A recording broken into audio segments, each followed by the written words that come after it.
kaliwa ka, sa dead end niya, nandun si Papa. Yung may nagiinuman. Baka lasing yun, ma'am, ha?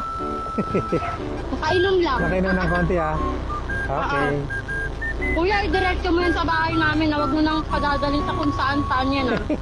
Ayun, nakita ko na. Hindi, basta ano, pag sinabi niyang kuya, dito mo lang ako dalhin. Dapat dito sa drop off sa amin. Mo siya dalhin. Sige po, sige po. Sige, ma'am, dito na. Nakita mo niya? Opo. Sige. Bitin kayo, sir, ha? Bitin talaga. Ang ina.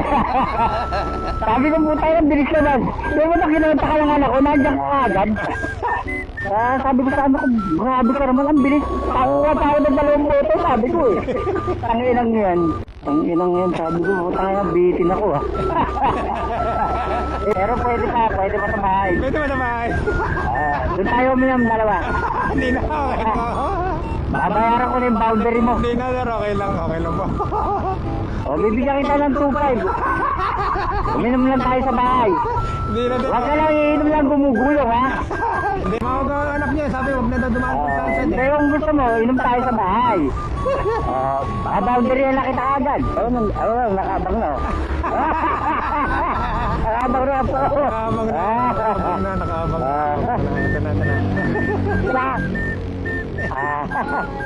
Babab. Nakabang na. Boss. Thank you po. Ay, salamat po, sir. Thank you po. Sir, ano?